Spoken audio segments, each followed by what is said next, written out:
بسم اللہ الرحمن الرحیم۔ میرے عزیز دوستو، السلام علیکم۔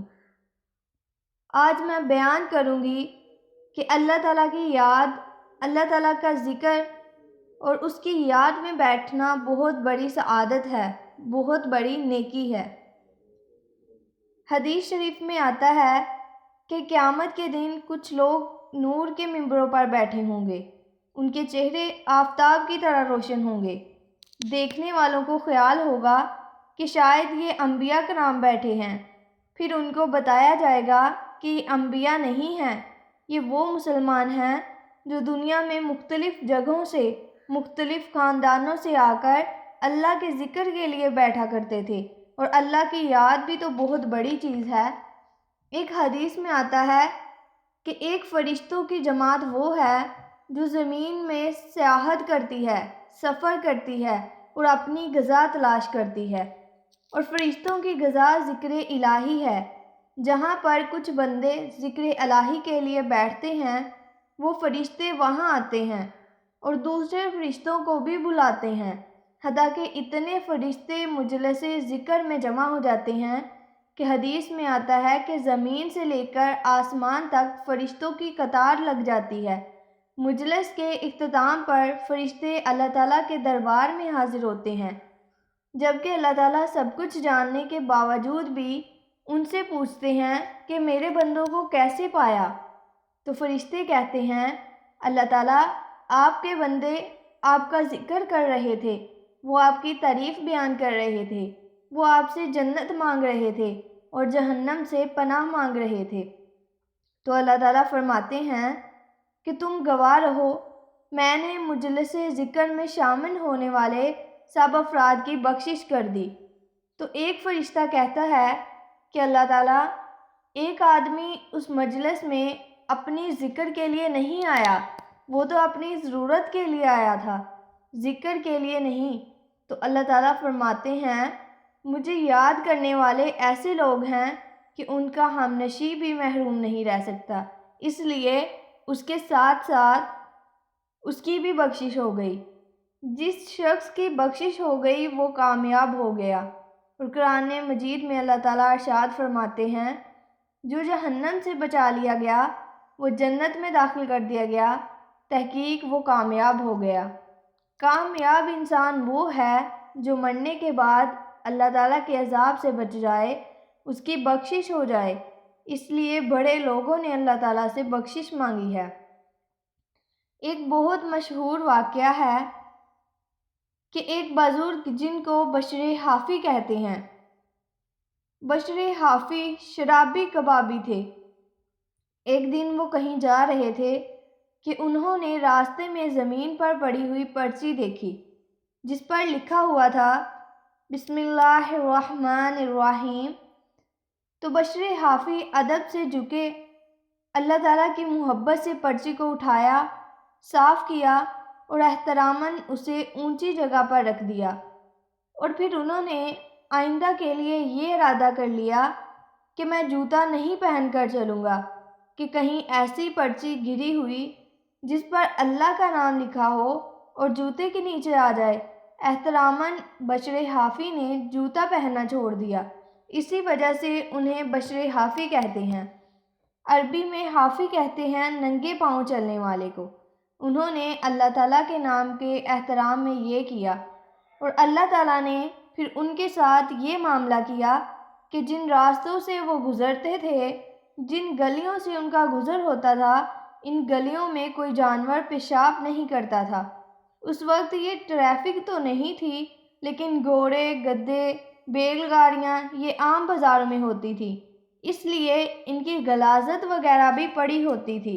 لیکن بشر جن راستوں سے گزرتے تھے ان راستوں پر کوئی جانور پیشاب نہیں کرتا تھا۔ انہوں نے اللہ تعالیٰ کے نام کا ادب کیا اور اللہ تعالیٰ کے نام کا احترام کیا۔ اللہ تعالیٰ نے ان کو یہ اعزاز بخشا کہ ان کے چلنے کے راستے ہمیشہ صاف کر دیے۔ ایک دن ایک آدمی زارو قطار رو رہا تھا۔ کسی نے پوچھا، کیا بات ہے؟ اس نے کہا، بشر کا انتقال ہو گیا ہے۔ اس آدمی نے پوچھا، تمہیں کیسے پتہ چلا؟ کہا آج اس گلی میں جانور نے پیشاب کیا ہے، اگر بشر زندہ ہوتے تو ایسا نہیں ہو سکتا تھا۔ معلوم کیا تو پتہ چلا کہ واقعی اسی صبح کو بشر حافظ انتقال کر گئے۔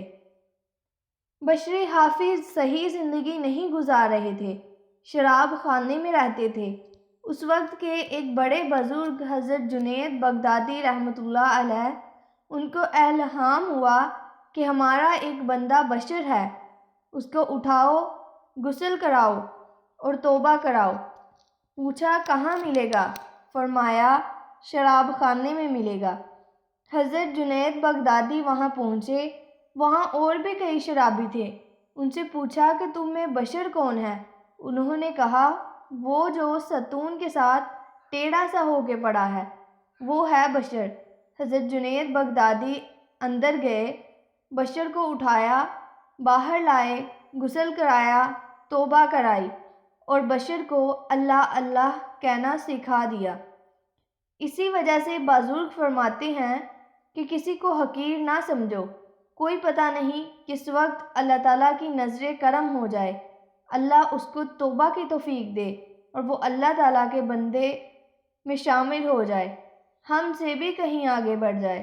ہم اللہ تعالیٰ کی کرم نوازی کا اندازہ نہیں کر سکتے، اس لیے کسی کے گناہ کی تحقیر نہیں کرنی چاہیے، اپنے آپ کو سب سے زیادہ گناہ گار سمجھنا چاہیے۔ ہمارے اندر ہزاروں عیب ہیں، ہم کسی کے عیب کیا تلاش کریں گے؟ ایسے ہی ایک بزرگ فرماتے ہیں جب کسی کے عیب کی نشاندہی کرو تو اس کی طرف ایک انگلی ہوگی اور تمہاری طرف 3 انگلیاں ہوں گی۔ اشارہ کرو گے کہ یہ برا ہے تو اس کے اندر یہ عیب ہے، تو باقی کی 3 انگلیاں تمہاری طرف اشارہ کریں گی کہ اس کے اندر تو ایک عیب ہے لیکن تمہارے اندر 3 عیب ہیں۔ جو خود عیبوں سے بڑا پڑا ہے وہ دوسروں کی عیب جوئی کیا کرے؟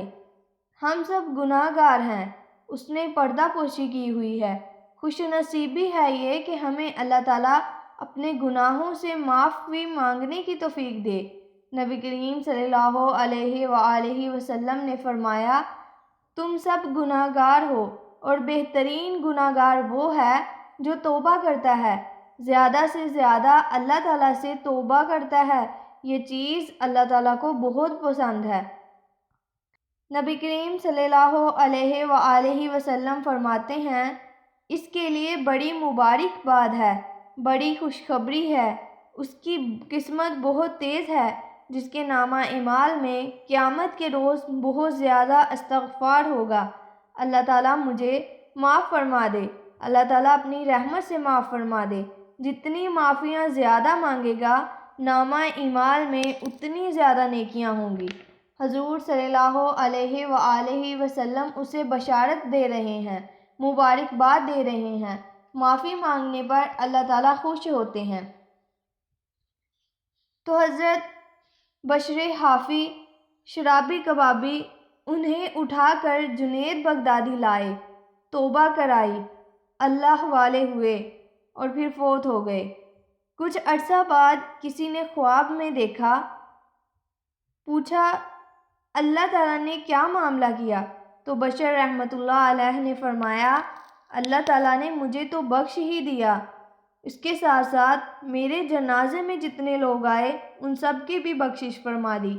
بے شک اللہ تعالیٰ جسے چاہے معاف کر دے۔ کہاں شراب خانہ اور کہاں یہ مقام۔ ہر شخص کو چاہیے کہ اپنے آپ کو دوسروں سے زیادہ گناہ گار سمجھے، اس لیے کسی کے گناہ کی تحقیر نہیں کرنی چاہیے۔ ایک دفعہ بشر حافظ بیمار پڑ گئے تو ان کی خبر گیری یعنی بیمار پرسی کے لیے سیدنا امام احمد بن حنبل گئے۔ امام احمد بن حنبل 4 اماموں میں سے ایک امام ہیں۔ میں نے ایک جگہ پڑھا کہ 6 لاکھ حدیثوں کے حافظ ہیں سیدنا امام احمد بن حنبل۔ تو وہ بیمار پرسی کے لیے گئے، لیکن اس سے یہ خیال نہیں کیا کہ وہ ہمارے گھر آیا کرتا ہے، بلکہ اس لیے جاؤ بیمار پرسی کے لیے کہ حضور نبی کریم صلی اللہ علیہ وآلہ وسلم نے فرمایا مسلمان کا مسلمان پر ایک حق یہ بھی ہے کہ جب وہ بیمار ہو تو اس کی بیمار پرسی کرو۔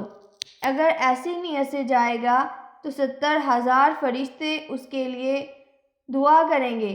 جو صبح کو بیمار پرسی کرے گا، شام تک 70,000 فرشتے اس کے لیے بخشش کی دعا مانگیں گے، اور وہ شام کو بیمار پرسی کرے گا تو صبح تک 70,000 فرشتے اس کے لیے بخشش کی دعا کریں گے۔